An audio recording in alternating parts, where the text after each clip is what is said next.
시댁은 여느 집보다 유난히 친척들 간의 모임이 잦았고 사촌끼리도 각별하다는 것을 느꼈어요.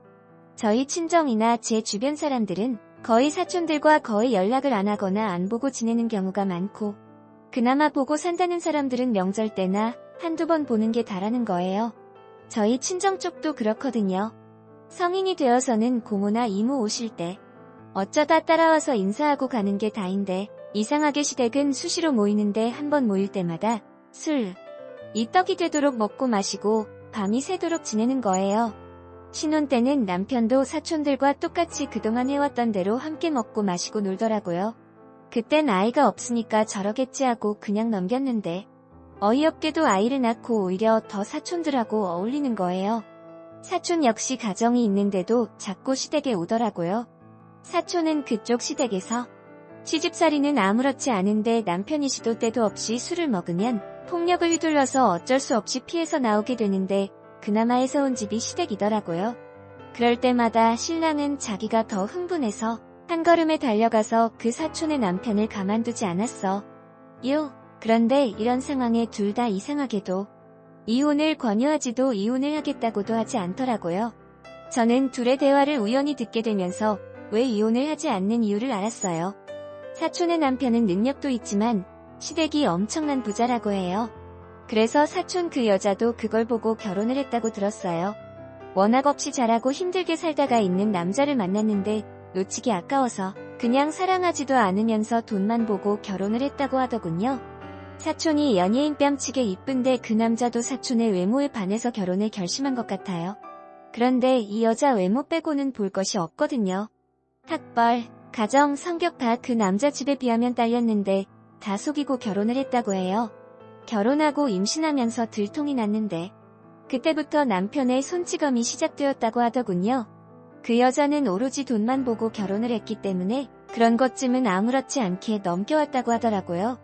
남편의 구타를 가볍게 여기는 데에는 이 여자가 자라온 환경도 큰 영향을 미친 것 같아요. 어릴 적부터 아버지로부터 심한 구타를 당하면서 자랐다고 해요. 그럴 때마다 역시 시댁으로 피신을 했었다고 하더군요. 그런데 이런 걸 다 떠나서 이 여자가 무서운 것은 이 결혼을 그렇게 버티다가 돈을 챙겨 나올 목적으로 10년을 참고 살 각오를 하고 버티고 있었나 봐요. 제가 결혼하고 봤을 때가 그 여자 결혼 생활 5년째였는데 그런 얘기를 하면서 서로 필필대면서 그 여자 하는 말이 계획했던 5년만 더 버티면 큰 돈을 만질 수 있다고 하더군요. 저는 밖에서 얘기를 듣는데 어처구니가 없었어요. 남편이 묻더군요. 민서야, 너 괜찮겠냐? 힘들면 운동을 하나 배워. 아니야, 시간이 갈수록 남도 때리는 강도가 약해졌어. 내가 너무 잘 버티니까 화만 내고 가끔은 그냥 안 때릴 때도 있어. 얼마나 챙겼어. 내가 지금까지 맞은 거만큼 챙기려면 아직 멀었어. 내가 어떻게 버텼는데 그놈이 학벌 가지고 때리고, 친정 가정사 개판이다고 때리고, 내 성격 지랄 맞다고 때리고, 그 새끼랑 지금 끝나면 억울해서 못 살아. 잘났다 그래서 얼마를 더 챙기려고 해? 그 집안은 1억은 껌값이잖아. 난 10억은 챙겨서 이혼하려고 몇 억 챙겨놨는데 이혼하면서 위자료까지 10억 만들려면 아직 멀었어. 하더군요. 대화 내용을 듣다 보니까 기가 막히는 게예요. 자기가 속여서 결혼해서 당한 것을 가지고 뜯어내려고 하는 거 보니까 너무 기가 찬 거예요. 그 여자 학교 다닐 때도 학교에서 유명할 정도로 놀았다고 하더군요. 학교에서 짱 먹었다고 할 정도면 말 다 한 거죠. 그래서 학벌도 중졸이 아닌 중토더라고요. 중학교를 다 마치지 못한 이유는 학교에서 담배 피우고 술 먹고 해서 퇴학을 당했다고 하더라고요. 가정사도 아버지는 사채까지 써가면서 도박에 바람까지 피워서 늘 부모님이 싸우셨다고 해요. 그런 환경에서 자라서인지는 몰라도 성격이 장난 아니더라고요. 신랑을 포함해서 다른 사촌들끼리 같이 술을 먹다가도 갑자기 성질을 내고 욕을 하고 성격이 다혈질인 것 같았어요. 그런데 너무 웃긴 것은 그 여자 자기 남편이랑 있으면 완전 돌변한다는 거예요. 완전 현모양처인 척 연기를 하는 거예요. 행동 하나하나 달라지는데 목소리도 저희들과 있을 때와는 다르게 완전 딴 사람이 되어서 행동을 하니까 저는 너무 웃긴 거예요. 그래서인지 이 여자 남편도 이제는 본인한테 그렇게 맞고도 이혼하자고 안 하고 잘 버티고 애도 잘 키우고 있어서 그런지 그냥 포기한 상태처럼 보였어요. 원래 처음엔 사촌 여자도 신혼 때는 한 성격하는 거 보여줘서 성격까지 돌 아이라고 하면서 싫어했다고 해요. 그런데 아이를 가지는 바람에 그냥 받아줬다고 들었어요. 그 집안이 워낙 손이 귀한 집안이라고 하더라고요. 그런데 저는 둘 사이가 좋지 않았다면서 어떻게 임신을 했냐고 궁금해서 물어보니까 그 여자 남편이 술김에 한 번 한 것이 임신이 되었다고 하더군요. 격렬하던 여자랑 이혼까지 생각하고 있었는데 뜻밖의 임신 소식을 듣고 할 수 없이 받아들이면서 변하기 시작한 것은 술을 먹으면 폭력을 휘둘러도 맨 정신일 때는 전혀 다른 사람이 되었다고 해요. 그러니까 그 여자가 버틸 수 있었는지도 모르겠네요. 그런데 이 기가 막힌 얘기를 중에 숨겨진 얘기가 있었어요. 바로 그 아이가 제 신랑의 아이였고 그 여자가 아이를 가지게 됐다는 그 얘기 또한 제 신랑의 얘기였다는 겁니다. 이 사실을 알게 된 것은 그 여자 남편이 사고를 당하면서 모든 것이 들통이 났던 거예요. 그 여자 남편은 출장을 갔다 오다가 크게 사고가 났는데 병원에서 충격적인 얘기를 들은 거예요. 더 이상 아이를 가질 수 없을 거라고 해서 가능성이 얼마나 있을지 검사를 하다가 그 남자는 자기가 무정자였다는 사실을 알게 된 거예요. 이 남자는 지금까지 본인이 무정자라는 것을 전혀 알 수 없었던 것은 예전에도 몇몇 여자들이 임신했다고 들러붙은 적이 몇 번이나 있었기 때문에 전혀 의심하지 않았던 거죠. 이 여자 남편은 무정자임을 알고 부인한테 속은 것이 분해서 자기 부인을 가만두지 않을 계획을 세우고 있었던 모양이에요. 그런데 저희 남편과 그 사촌이 대단한 사고를 또 치고 만 것입니다. 남편이 무정자인 것을 전혀 모르는 그 여자는 저희 남편 놈이랑 사고를 치고서 임신을 하자 자기 남편의 아이처럼 시댁에 알렸나 봐요. 사실 그 여자 남편은 자기 부모한테도 속이고 앞으로는 애를 가지기 어렵다고 말을 했었나 봐요.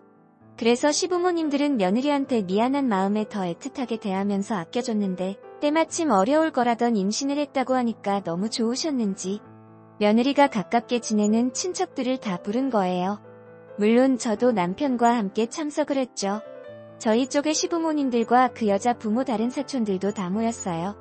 그 여자 남편은 갑자기 회사에 문제가 있어서 조금 늦을 거라면서 저희 먼저 식사를 권해서 맛있는 음식을 먹으면서 파티를 즐기고 있었는데 때마침 늦게 온 그 여자 남편은 갑자기 잔치상을 다 뒤집어 엎어버리더니 아내 머리채를 잡고 질질 끌고 가는 거예요. 순식간에 벌어진 상황에 다들 놀라서 말리는데 저희 집 그놈이 더 발끈해서 그 남자 멱살을 잡고 바닥에 내동댕이 쳤어요. 그러더니 나서서 남편 놈이 말하더군요. 너 지금 임신한 아내한테 뭐하는 짓이야? 남편 놈 말에 그 여자 남편이 왜 혹시 이 여자애가 네 애라도 되냐? 막말을 하더군요. 이 말에 제가 나섰어요. 지금 말을 심하게 하잖아요.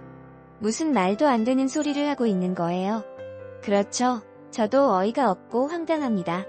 내가 지금 이 여자 남자가 누구인지 알아내는 게 숙제입니다. 전 오늘 이 여자랑 이 여자 애들을 가만히 두지 않을 생각입니다. 하면서 그 여자를 사정없이 때렸어요. 그러자 장모하고 장인어른이 나서서 사위를 마구 때렸어요. 그러자 그 남자 부모도 사돈이고 뭐고 서로 쥐어뜯고 난리가 아니었어요. 그러자 그 남자가 야, 너 몸을 어떻게 놀렸길래 임신을 할 수 있냐? 무슨 말이야? 내가 그런 바람이라도 피웠다는 거야? 몰라서 나한테 물어보는 거야? 야, 개나리 같은 년아. 내가 원래부터가 씨 없는 수박이었단다. 그런데 어떻게 애가 둘이나 생길 수 있냐?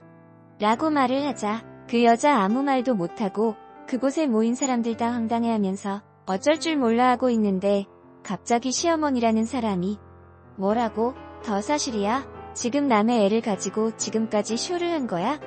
이것이 하시면서 그 여자 머리채를 잡은 채 뺨을 날렸어요. 그것을 본 저희 남편놈이 그 여자 시어머니 손을 잡더니 그만하시죠. 안 놔. 내가 이것을 반 죽여놔도 속이 안 풀려. 그동안 내가 어떻게 했는데 내가 이딴 짓을 해. 하면서 갑자기 테이블에 놓인 유리컵을 들어 그 여자를 향해 던졌어요. 남편놈이 그걸 보고 간신히 막아서 그 여자 얼굴이 맞지 않았어요. 그 여자는 아이들의 애의 아빠가 누구인지 말을 하지 않았는데 이 싸움이 더 진흙탕 싸움이 된 것은 갑자기 그 여자아이가 갑자기 우리 남편을 보고 아빠 하면서 울기 시작한 거예요. 그 순간 모두가 얼음이 되었어요. 제가 남편의 눈을 쳐다보자 저를 피하려고 고개를 돌리는 순간 남편의 얼굴을 그 남자가 주먹도 아닌 발로 쳐서 날려버렸어요. 그 남자는 남편 놈을 반 죽일 정도로 때렸어요. 말 그대로 개싸움이 난 거예요. 저 역시 남편 놈을 가만두지 않았어요. 그리고 그 여자의 부모이자 남편의 고모는 시부모와 싸움이 난 거예요. 사촌리에서는 안 되는 죄를 저지른 것들 때문에 집안에 난리가 나버린 거죠. 이미 태어난 아이 때문에 더 큰 문제가 난 겁니다. 있을 수 없는 일에 모두를 할 말을 잃었어요. 저는 남편 놈과 바로 이혼을 하고 그 여자는 그동안 욕심내고 몰래 모아놓았던 돈까지 다 빼앗기고 말 그대로 알거지로 쫓겨났다고 들었어요. 남편 놈은 자기 고모부한테 심하게 맞아서 장애를 얻고 그 여자 역시 뱃속의 아이는 유산되고 첫째 아이는 남편 쪽에서 키우고 있다고 들었어요. 사촌끼리 지나친 만남을 하고 술 마시고 하더니 결국 하룻밤 실수로 임신을 하고 또 다시 같은 죄를 저지른 탓에 대가를 제대로 겪고 있는데 애꽃은 애만 불쌍한 처지가 되어 있더군요. 지금도 그때 일을 생각하면 소름이 돋습니다. 뭐든지 넘치면 안 된다는 것을 저것들을 보고 느꼈네요.